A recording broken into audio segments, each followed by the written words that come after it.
है। उपजाऊ ना हो तो बाड़ी बेकार है, और संयम ना हो तो मनुष्य की बॉडी बेकार है। संयम साधना जीवन में शांति और सुकून के फूल खिलाती है। एक सज्जन कहने लगे, झूठ भी बोलना पड़ता है, सच भी छुपाना पड़ता है। कभी कभी होता है गृहस्थियों में, झूठ भी बोलना पड़ता है, सच भी छुपाना पड़ता है। जिंदगी जीने के लिए हर रास्ता अपनाना पड़ता है। शरीफ लोगों को जीने कहाँ देते हैं लोग। कभी कभी बुरा भी बन जाना पड़ता है। ये जिंदगी है ज्ञानी, यहाँ दर्द छुपा करके भी मुस्कुराना पड़ता है। दर्द छुपाने का कारण क्या है, और दर्द छुपा के भी मुस्कुराना पड़ता है, मतलब क्या है, किस बात का दर्द है। यूं तो कहते हैं मर्द को दर्द नहीं होता है,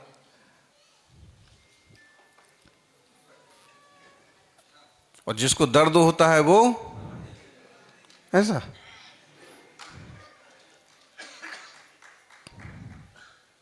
लेकिन ये दर्द किस चीज का है। कई बार शरीर पर खरोच भी नहीं होती है और आदमी आत्महत्या को तैयार हो जाता है। कई बार शरीर पर जरा सी चोट भी नहीं होती है, लेकिन वो मरने मारने को उतार हो जाता है। किस चीज का दर्द है, क्या विकल्प है। तो कहें कि दुनिया में सबसे बड़ा दर्द है विकल्पों का, सबसे बड़ा संकट है विकल्पों का। एक छोटा बच्चा है, मां की गोद में बैठा है, चला गया, मां को लेके ही चला गया। जब तक बैठा है तब तक बैठा है, और जैसे उसके मन में विकल्प आया कि बाहर जाना है, घर जाना है, तो उसकी रटन चालू हो जाएगी। घर जाना है, बाहर जाना है, उठो उठो चलो। और नहीं बोलता होगा तो साड़ी खींच खींच करके, कुर्ता खींच खींच करके, और बाहर जाके करना क्या है, होना क्या है, उससे कोई मतलब नहीं है। लेकिन बस एक विकल्प पैदा हो गया कि यहां नहीं बैठना है, बाहर जाना है। ऐसे ही विकल्पों से तो लोग दुखी होते हैं। एक कल्पना कर ली और दुखी हो गए, और एक कल्पना कर ली और सुखी हो गए। और सुख और दुख एक तरह से कल्पनाओं का ही तो खेल है। वासना मात्र मयि तत् सुखम दुखम सदैहि नाम। अभी आप सुन रहे थे, बोले सन्मति सुनीलम के इतने व्यूज हो गए, इतने क्या क्या हो गए, फॉलोवर्स हो गए। इसको सुन करके संख्या बढ़ती है ना, तो ये चैनल वाले लोग बहुत खुश हो जाते हैं, ग्लैड, वेरी ग्लैड।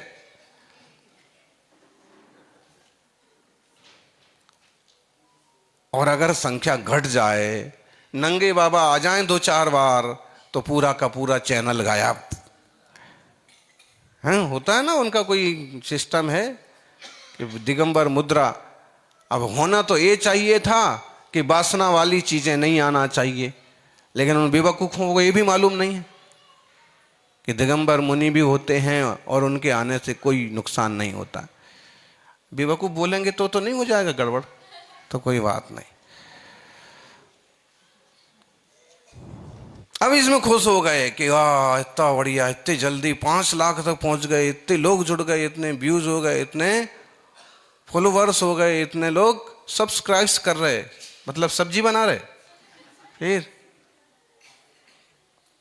अब खुश हो रहे हैं, मालूम पड़ा कि 1 2 3 बार कोई दिगंबर मुनि आ गए सामने और पूरा चैनल ब्लॉक। अब क्या करेंगे।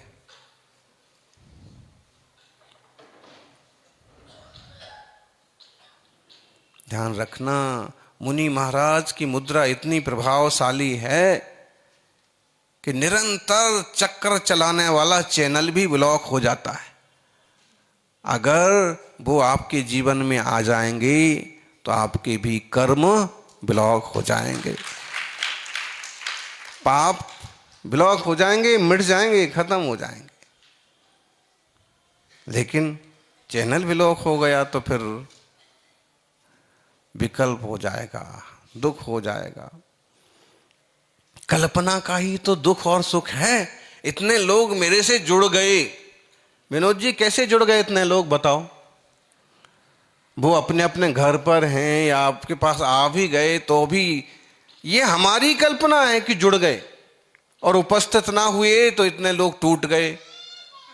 ये हमारी कल्पना है कि टूट गए। वास्तव में वो अपनी जगह जैसे हैं वैसे हैं। ये सारा संसार कल्पनाओं पर चलता है। इसलिए पूज्यपाद स्वामी ने लिखा कि ये तो सिर्फ कल्पना मात्र है, तुम्हारी वासना मात्र है कि सुख हो गया कि दुख हो गया, कि लोग मिल गए कि बिछुड़ गए, कि अच्छा हो गया कि बुरा हो गया। वास्तव में अगर आप इतने व्यूज बढ़ने पर खुश हो रहे हैं तो कुछ लोग आपके व्यूज सुन करके दुखी भी हो रहे हैं। बताइए, इन लोगों ने साल भर पहले ही चैनल चालू किया और इनके पास इतने लोग जुड़ गए हैं। युवा जुड़ गए वो भी। ये जोड़ने का चक्कर बड़ा खतरनाक होता है हैं? वो कहाँ का किस्सा है, वो भाजपा वाले अस्पताल पहुंच गए और मरीजों को सबको भाजपा का सदस्य बना दिया। जुड़ो भाजपा से। क्या करा चाहे, जोड़ने का चक्कर बड़ा खतरनाक है। और ज्ञानी कहते हैं ना ज्यादा जोड़ो ना ज्यादा जुड़ो, सिर्फ एक बार अपनी ओर मुड़ो। अपनी ओर मुड़ गए, अपनी को देख लिया तो फिर और कुछ करना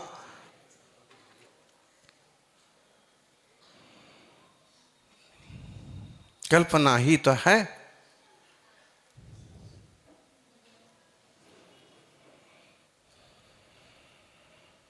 आचार्य पूज्यपाद स्वामी समाधि तंत्र में 85 नंबर के श्लोक में कहते हैं, यदंतर जल्प संप्रक्त मुत्प्रेक्षा जाल मात्मना मूलम दुःखस तन्नासे शिष्टम मिष्टम परम पदम। यदंतर जल्प संप्रक्ता, अंतर जल्प, अंतरंग में जो वचन व्यापार होता है ना, यह तो उत्प्रेक्षा जालम, ये जो कल्पनाओं का जाल है ना, ये ही आत्मा के लिए दुःखस्य मूलम, दुख का घर है। क्या? उत्प्रेक्षा जाल, कल्पना जाल। वहां वासना मात्र कहा, यहां उत्प्रेक्षा जाल कहा, अपन की भाषा में विकल्प जाल। और उस विकल्प जाल के नाश होने पर शिष्टम मिष्टम परम पदम, इष्ट हितकारी परम पद की प्राप्ति होती है। वो पुराना गीत चलता है ना, जिया कब तक भटकेगा संसार विकल्पों में। बोलो, जिया कब तक उलझेगा संसार विकल्पों में, कितने भव बीत चुके संकल्प विकल्पों में।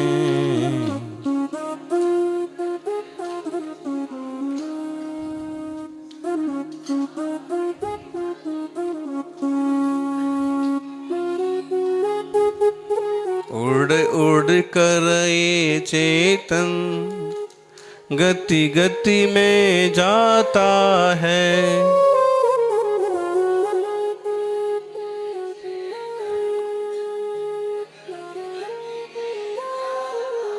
गति गति में कैसे जाता है? अपने विकल्प जाल से। निर्माण कौन करता है संसार का, गति का? ये जो वचन कहा जाता है ना, ब्रह्मा ने विश्व का निर्माण किया। जब हम उस तरफ देखते दे हैं कि वो ब्रह्मा जी जिन्हें एक भगवान लोग मान लेते हैं, तो ऐसे लगता है कि नहीं, ऐसा नहीं है। और मानने वाले मानते हैं कि ब्रह्मा ने किया। लेकिन अगर हम ब्रह्म का मतलब आत्मा करें, ब्रह्म का अर्थ आत्मा भी तो होता ही है। प्रत्येक आत्मा ने अपने अपने विश्व का निर्माण किया है। ये बात सत्य है कि ब्रह्मा ने विश्व का निर्माण किया, लेकिन एक ब्रह्मा जी उनने नहीं, वो तो भगवान बन गए, ब्रह्म स्वरूप को उपलब्ध हो गए। आदिनाथ को ही आदि ब्रह्मा बोलते हैं। हमारे ब्रह्मा ने हमारी विश्व का निर्माण किया। अगर यह जीव त्रियंच गति में जा रहा है तो कहीं ना कहीं इसने छल कपट के खूब विकल्प किए थे और त्रियंच गति में जा रहा है। माया तैर्यव्यो नश्या बहवरम परिग्रहत्वम नारकस्यायुषा। यदि इसने अपने नरक की रचना की, नरक में जाने की तैयारी की, नरक में गया, तो कौन है कर्ता? बहुत आरंभ बहुत परिग्रह का करने वाला कौन है? कई बार इंसान के पास होता कुछ नहीं है, लेकिन इतने बड़े बड़े कल्पना जाल रचता है शेख चिल्ली की तरह, और उसी से आश्रवबंध करता रहता है। जिन पे है वे तो आश्रवबंध कर ही रहे होंगे अपने भावों के हिसाब से, जिन पे नहीं है वो भी करते।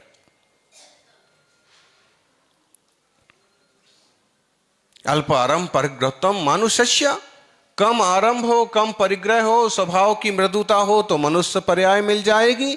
आज आप मनुष्य बन के बैठे हैं, ये निर्माण भी आपने किया। माता पिता तो निमित्त मात्र बने,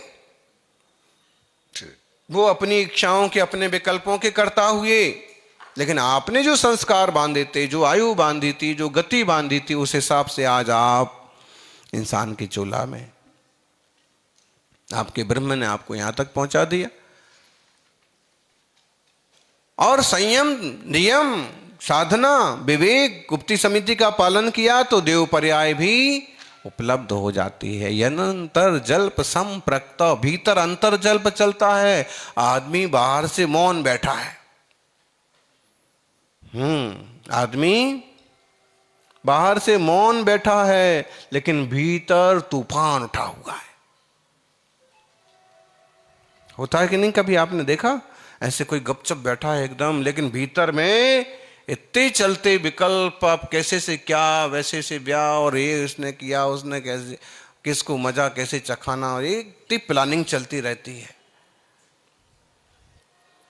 किसी किसी की प्लानिंग धर्म ध्यान की चलती रहती है, और किसी किसी की आर्त रौद्र ध्यान की चलती है। अक्सर कर आर्त रौद्र ध्यान की चलती है। कोई भूखा है तो भोजन पाने के लिए इतनी प्लानिंग चलती रहेगी। किसी के पास भोजन है तो कहाँ से खाने की शुरुआत करूं, इसी की चलती रहेगी। अब क्या क्या बनाऊं, इसी की चलती रहेगी। किसी पर इसी ढंग से चलता रहता है। किसी के पास कोई नहीं है तो कोई कैसे मिल जाए, और किसी को कोई मिल गया,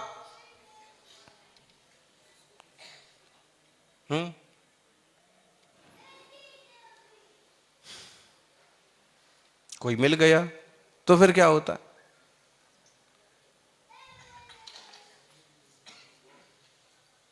समस्याएं तो हर जगह हैं। अब कोई मिल गया, अगर ठीक ठाक मिल गया, परिणाम मिल रहे हैं, ऐसा आदमी मिल गया तो ठीक है, लेकिन भूत मिल गया, बेवकूफ मिल गया, कोई चोर लुटेरा मिल गया, फिर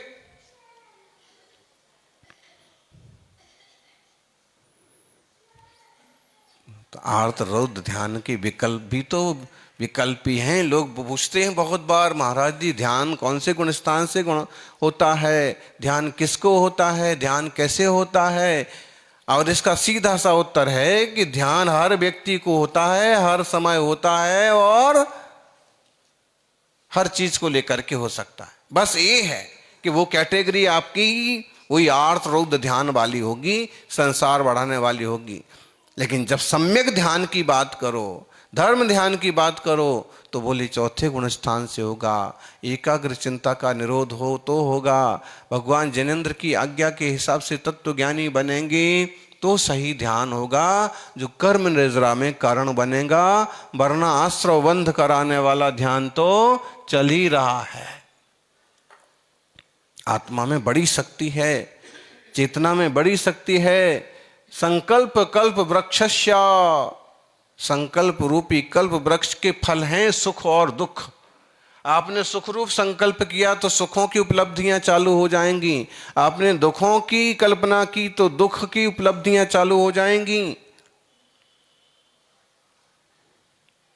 एक समय वही व्यक्ति आपको दुश्मन लग रहा है, खूब आप ये कब बिछुड़ जाए, कब चला जाए, कब यहां से भाग जाए, ऐसी कल्पना कर रहे।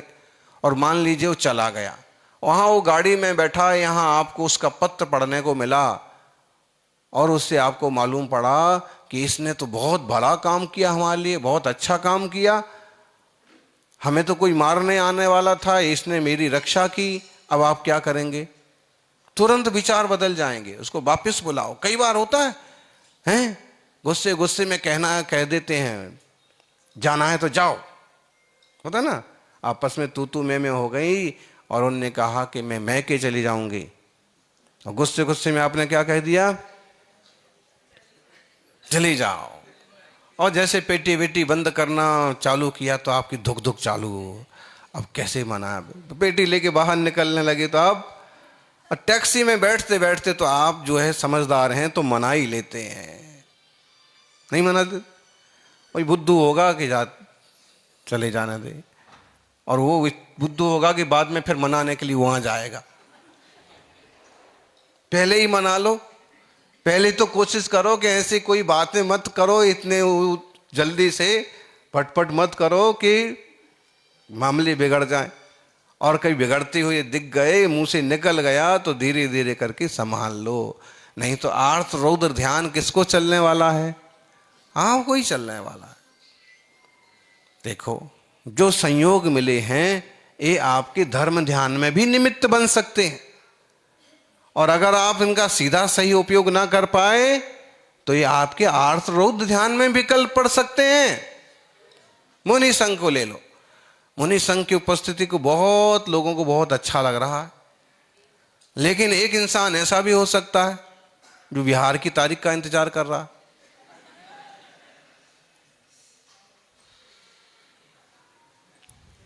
कौन सा ध्यान चल रहा? क्या करिएगा? सब जगह ऐसा ही है। संसार में विभिन्न जीव हैं, उनके अपने अपने परिणाम हैं, लेकिन उनका अपना दुख यही है, उनके विकल्पों का दुख। अगर वो विकल्प सीधे हो जाएं या उसको सीधे ढंग से सोचने की क्षमता आ जाए तो दुख यूं गायब हो जाएंगे। सौभाग्यशालियों, परिणामों को सही दिशा दो। परिणामों को सही दिशा देंगे तो परिणमन को सही दिशा मिल जाएगी।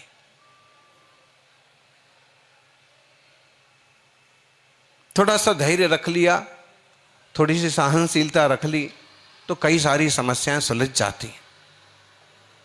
जिस चीज को लेके आप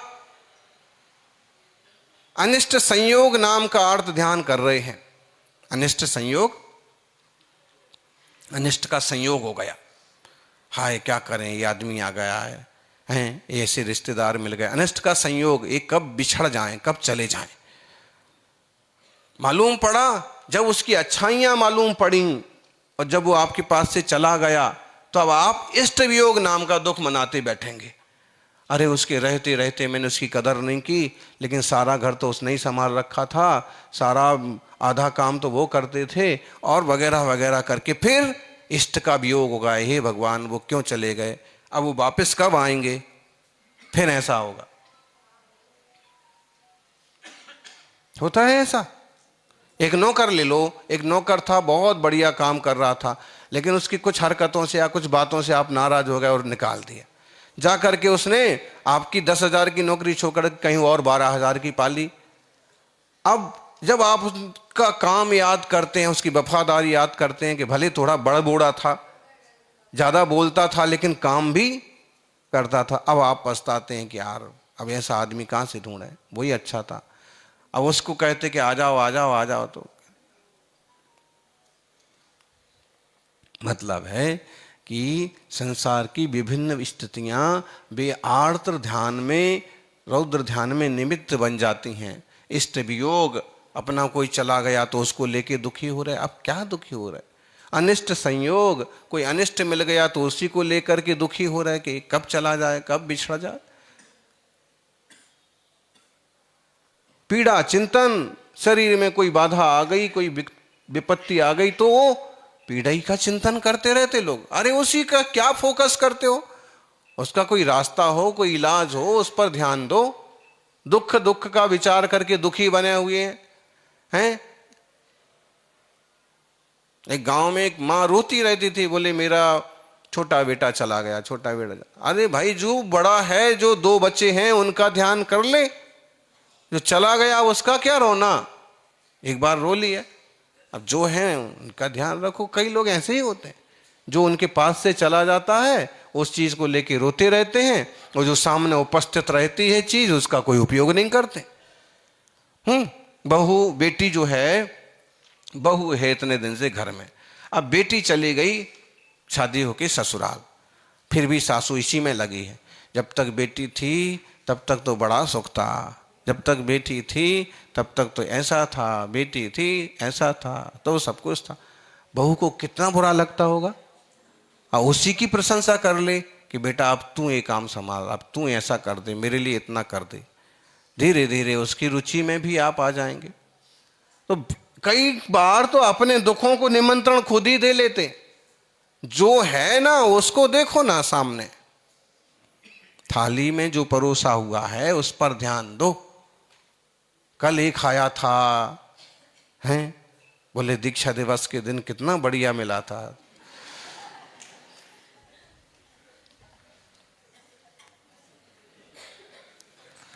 अब जो गया उसको छोड़ो, नए जो सामने है उस पर ध्यान दो। कभी घी घना, महावीर कीर्ति जी का एक सूत्र है, कभी घी घना, कभी मुट्ठी भर चना, बोले कभी वो भी मना। तो भी जो मोक्ष मार्ग में लगा रहा वही सच्चा तपस्वी, वही सच्चा समझदार, जो रास्ते चलता रहा। ये बात उन्होंने सन्मति सागर जी को तब कही थी जब उनका आग्रह था कि मुझे आपके संग में रहना, आपके संग में रहना। उन्होंने कहा कि विमल सागर के साथ रहो, हमारे साथ तो कोई व्यवस्था नहीं है। कभी घी घना, कभी होता है ऐसा, कभी वो भी मना। हर हाल में समझौता करना सीखो। गुस्से गुस्से में पति ने थाली उछाल दी, ये रखी तुम्हारी थाली, पहले ही गिलास, इतना नमक, भोजन है कि जहर है? इतना बड़ सुन करके भीतर भी गुस्सा आ गया। श्रीमती जी ने भी कहा जहर है, खाना है तो खाओ, नहीं तो जाओ। थाली सड़का के चले गए, दुकान पे पहुंच गए और पेट में, दुकान में भी चूहे कबड्डी खेल रहे हैं और पेट में भी खेल रहे हैं। डबल कबड्डी गेम हो गया।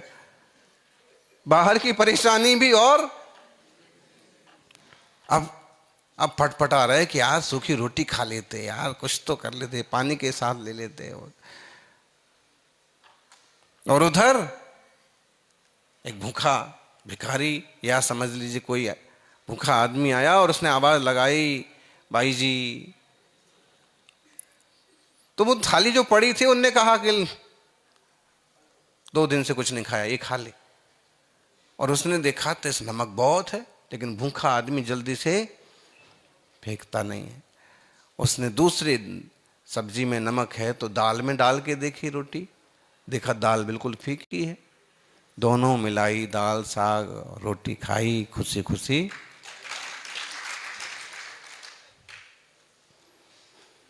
कभी कभी हो जाता है डबल नमक। हाँ, पता नहीं कि दाल में नमक डाल दिया है कि साग में डाल दिया है।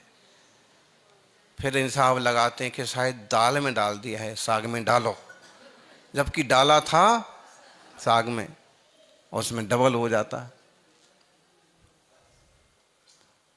और अगर इतना ही सा दिमाग आदमी भी लगा ले ना कि पता नहीं दाल में नमक डबल तो नहीं पड़ गया, मतलब है ये ध्यान की ही बातें हैं। लग रहा होगा महाराज जी चौके की बात बोल रहे हैं, लेकिन ये ध्यान में ही आपका ध्यान ही टोटल कन्वर्ट हो जाता है, व्यवहार बिगड़ जाते हैं, व्यवहार बन जाते हैं। क्या क्षण क्षण में जो चेंजिंग होती है व्यवहारों में, जो आपकी ज्ञान की वृत्तियां हैं, वही तो ध्यान है। ज्ञान की एकाग्रता का नाम ध्यान। तो आप सभी बहुत जल्दी विचलित मत होइए। पीड़ा चिंतन हो गई, पीड़ा विषय थोड़ा बदलो। निदान बंध, भक्ति पूजा करेंगे और ये मिल जाए, ये मिल जाए। अरे भाई क्या मिल जाए, तो जो मिलना है मिल जाएगा, दिमाग क्यों खराब कर। हमने चतुर्मास भर सेवा की, हमें क्या मिला? 4 महीने चौका लगाया, 4 बार भी आन नहीं हुआ।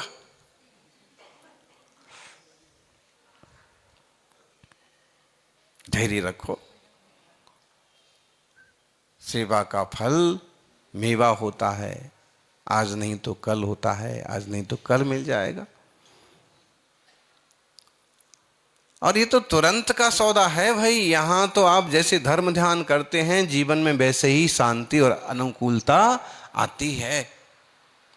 आकुलता तो हम पैदा करते हैं, खुद ही पैदा करते हैं, जबरदस्ती विकल्प करते बैठे हैं किसी भी विषय को लेके। आप चाहें तो उसमें खुशी मना सकते, जैसे अब हर रोज छुल्लक जी आते हैं, हर रोज छुल्लकानी आती है। छुल्लिका जी को ना श्रावक नाराजी में छुल्लकानी बना देता है। अब इसमें खुशी भी तो ढूंढी जा सकती कि भाई हमारे यहाँ तो कोई ना कोई आ ही जाता है, उनके यहाँ तो 2 दिन से एक भी त्यागी नहीं आया। तो उसी थाली में सुख ढूंढो तो सुख मिल जाता है, उसी में दुख ढूंढो तो दुख मिल जाता है। उसी प्रवृत्ति में सुख ढूंढो तो सुख मिल जाता है, उसी प्रवृत्ति में दुख ढूंढो तो दुख मिल जाता है। देख लो आप कहीं भी कभी भी।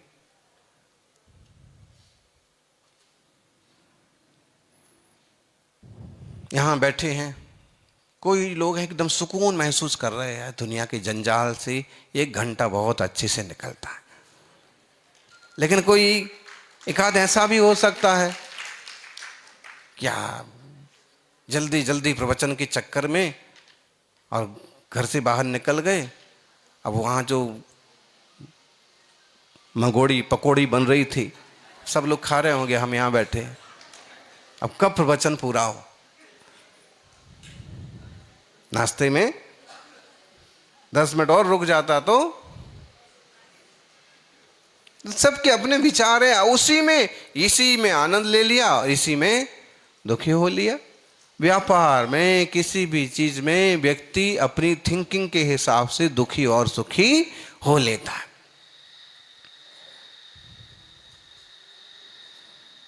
जानियो, तो ये विकल्पों का जाल दुख का मूल है, और जो इसे मिटा देता है वो शिष्टम इष्टम परम पदम, शिष्ट और मिष्ट परम पद को, शिष्ट और इष्ट परम पद को पा लेता है। रौद्र ध्यान तो और ही बुरा होता है। हिंसा आनंदी, किसी ने हिंसा की, किसी की हिंसा हो गई और आप खुश हुए जा रहे हैं। मुगेम्बो खुश हुआ, कोई मर गया, कोई जल गया, किसी का कत्ल हो गया और मुगेम्बो। ये कौन सा ध्यान है? रौद्र ध्यान है। और चाहे वह कोई देश हारे, चाहे कोई क्रिकेट में जीते, चाहे आप जबरदस्ती खुश और दुखी हुए जा रहे हो, ये रौद्र ध्यान है। किसी के यहाँ चोरी हो गई या चोरों ने किसी बड़े तरीके से चोरी किया, क्या बढ़िया चोरी की है। आजकल साइबर क्राइम बोले ऐसा हाथ साफ कर दिया और उनको पता ही नहीं पड़ा। अब गजब क्या चोर हैं। तो आप चोरों चोरी की घटनाओं में मजा मान रहे हैं, तो चौरियानंदी। झूठ बोलने वाले कैसा सफेद झूठ बोलते हैं और कुछ भी नहीं बिगड़ता। मतलब गलत चीजें करके, गलत चीजें होती हुई देख करके खुश होना, एक कौन सा ध्यान है? रौद्र ध्यान। बड़े परिग्रह वालों का भी बहुत प्रशंसा करते रहना, हृदय हृदय में खुश होना, क्या परिग्रह है, क्या, वो भी एक तरह से रौद्र ध्यान है। परिग्रह संरक्षण आंधी। इन विचारों से बचेंगे तो धर्म ध्यान होगा। भगवान जिनेंद्र की आज्ञा में चलना, जिनेश्वर की पूजा भक्ति करना, व्रत संयम लेना, उनके रास्ते चलना। आचार्य देव कहते हैं अव्रति व्रत मादाय। अव्रति को क्या करना चाहिए? 86 नंबर का श्लोक है। अव्रति व्रत मादाय व्रति ज्ञान परायणः परात्मा ज्ञान संपन्न स्वयमेव परो भवेत्। अव्रति व्रत मादाया। अव्रति हो तो व्रत स्वीकार करो। एक श्रावक आया, अभी 2 प्रतिमा हमें लेना है, 2 प्रतिमा लेना है, बड़ी अच्छी बात। 2 प्रतिमा का मतलब मूर्ति नहीं, मूर्ति को भी प्रतिमा बोलते हैं, लेकिन जीवन में जो व्रत स्वीकार किए जाते हैं, उनकी ग्रेड में उनकी कक्षाएं जो होती हैं, वो भी प्रतिमा कहलाती हैं। बड़ी अच्छी बात है। जिस युग में लोग कुछ भी भखे जा रहे हैं, उस युग में आप छोटे छोटे भी व्रत पाल रहे हैं, निश्चित रूप से सौभाग्यशाली जीव हैं। कल एक छोटी बच्ची नियम ले रही थी 1 साल के लिए रात्रि भोजन त्याग, और उसकी दादी कह रही थी बाहर की छूट। अरे बाहर की छूट? अभी छोटे बच्चे हैं, व्यापार करने थोड़ी जाना, ट्यूशन को जा सकते, हो सकता है कि किसी टूर में जा सकते हैं, तो उनको कोई रास्ता बताओ कि डिब्बा अपना घर से ही ले जाओ, और या फिर ऐसी वस्तु रख लो कि कम से कम अन्न त्याग का व्रत तो निभ जाए। निभ सकता है, छोटे व्रत लो। अव्रति व्रत मादाय व्रति ज्ञान परायणा। बोले आप व्रति बन गए हो तो आप व्रतों में ही मत लगे रहो। व्रति ज्ञान परायणा, व्रति हो गए तो ज्ञान परायण हो जाओ। ज्ञान परायण का मतलब हुआ निरंतर शास्त्राभ्यास, निरंतर तत्वाभ्यास, निरंतर आत्मानुभूति का पुरुषार्थ करो। और परात्म ज्ञान संपन्न हो। जब श्रेष्ठतम आत्मानुभूति रूप ज्ञान हो जाए, स्वयमेव परो भवेत्, तो आत्मा ही परमात्मा हो जाता है। व्रती बनना जरूरी है। श्रवण बेलगोल में हम थे तो एक मुमुक्षु बहन आई, उनका ब्रह्मचर्य व्रत तो था लेकिन मुनि मान्यता नहीं थी। फिर भी चारुकीर्ति जी ने कहा कि बड़े अच्छे महाराज हैं, तत्वज्ञानी हैं, और उनसे स्वामी जी से उनने कुछ चर्चा की अध्यात्म की, तो उनने कहा कि महाराज जी के पास चलते हैं, वहाँ ज़्यादा अच्छा समाधान होगा।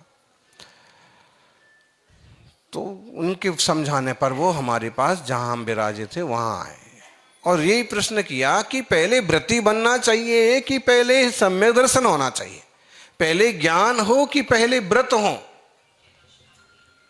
बताओ जी प्रकाश जी। दोनों साथ साथ, दोनों अध्यक्ष साथ साथ।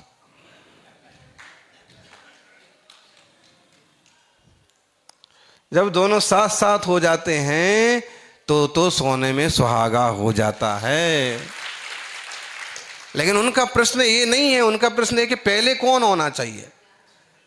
तो हमने उनको यही कहा कि भाई दोनों साथ हों तो सबसे बढ़िया कि आपको सम्यक दर्शन भी हुआ है, सम्यक ज्ञान भी हुआ है और आप व्रत भी ले रहे हैं। ये तो रत्नत्रय एक साथ आना जीवन का परम सौभाग्य है। लेकिन अगर आपको तत्व ज्ञान की बहुत गहरी रुचि नहीं हो पाई है, वैसे निमित्त नहीं बन रहे हैं, लेकिन आपको व्रतों की रुचि है, तो आप पहले व्रत भी ले लो, कोई बात नहीं। आपको सम्यक दर्शन, सम्यक ज्ञान सत्य में नहीं भी हुआ है तो भी व्रत ले लो। व्रत जो है वो बाउंड्री वाल का काम करेंगे। जमीन पड़ी है और बाउंड्री वाल बना दी तो जमीन तो सुरक्षित हो जाएगी, घर बाद में बनता रहेगा। तो पहले व्रत की बाड़ तो लगा ही लो, अब आप तत्वाभ्यास करो। तो पहले आप व्रत भी ले सकते हैं, बाद में तत्वाभ्यास करो। और यह भी अच्छी बात है कि पहले आप तत्वाभ्यास करें, तो तत्वाभ्यास में स्वाध्याय में ही इतने न रम जाएं आप बाद में कि व्रतों का ही ध्यान ना रहे। ये कहा कि अव्रति व्रतमादाय, अव्रति हैं तो व्रत लो, व्रत आ गए तो ज्ञान परायण हो जाओ। निरंतर आत्म तत्व की चर्चा, आत्मानुभूति रूप दशा। और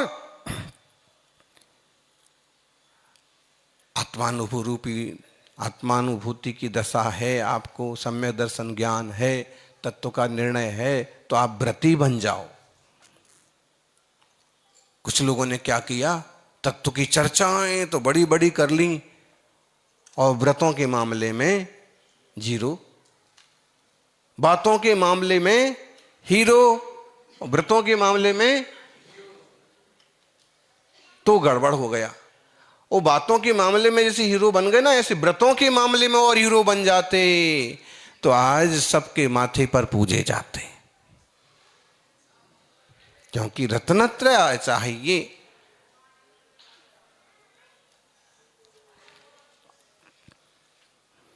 पर आत्मज्ञान से संपन्न होकर के आत्मा स्वयमेव परो भवेत, स्वयं ही परमात्मा हो जाता है। तो हमने उन दीदी जी को समझाया, फिर इष्टोपदेश के 2 श्लोक भी बोले। यथा यथा समायाति संवित्तौ तत्त्वमुत्तमम् तथा तथा न रोचन्ते विषया सुलभा अपि, यथा यथा न रोचन्ते विषया सुलभा अपि तथा तथा समायाति संवित्तौ तत्त्वमुत्तमम्। दोनों तरफ से हो सकता है।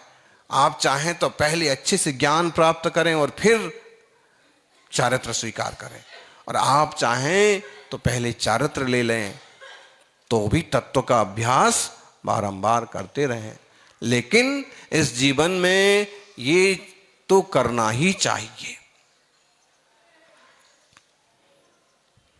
देखो ज्ञानी, संसार चलता है, चलता रहेगा, व्यवस्थाएं बनती हैं, बनती रहेंगी, परेशानियां आती हैं, आती रहेंगी, परेशानियां सुलझती हैं, सुलझती भी रहेंगी। लेकिन सबसे अच्छा करने लायक कर्म यदि है तो वह है शास्त्राभ्यास, और उसके साथ छोटे मोटे व्रत, ताकि जीव की एक निश्चित दिशा, रत्नत्रय की दिशा सुनिश्चित हो जाए।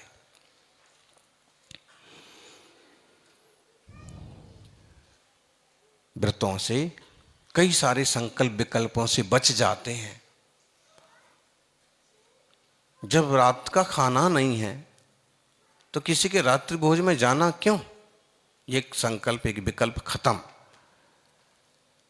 जब मध्य मास मधु का त्याग है तो इस तरह के होटल और दुकान की तरफ जाने का कोई कारण खत्म। अरे भाई, जो लोग हरी में भी त्याग कर लेते ना, कि मेरे जैसे मेरे भिंडी का त्याग है, हरी भाजी का, पालक का त्याग है, तत्संबंधी हिंसा, तत्संबंधी विकल्प खत्म हो जाते हैं। और जितने विकल्प कम होते हैं, आश्रय भी उतने कम होते हैं, बंध भी उतने कम होते हैं। विकल्प जाल से बचने के लिए व्रतों के समूह को ग्रहण करें और व्रत की आराधना करते हुए, वेद विज्ञान की साधना करते हुए स्वात्म तत्व को उपलब्ध हों। शुद्धात्मा देहातीत है। इस विशुद्ध आत्मा को पाने के लिए हम सबको विशुद्ध स्वभाव का, शुद्ध स्वभाव का लक्ष्य में लेना होगा। जिनने रत्नत्रय का मार्ग स्वीकार किया है, उस मार्ग पर चल रहे हैं, ऐसे त्यागी व्रती मुनि तपस्वियों के सानिध्य में आप भी स्वरूप को निखारने का सम्यक पुरुषार्थ करें। यही मंगल भावना। जय बोलिए अहिंसामयी सनातन जैन धर्म की।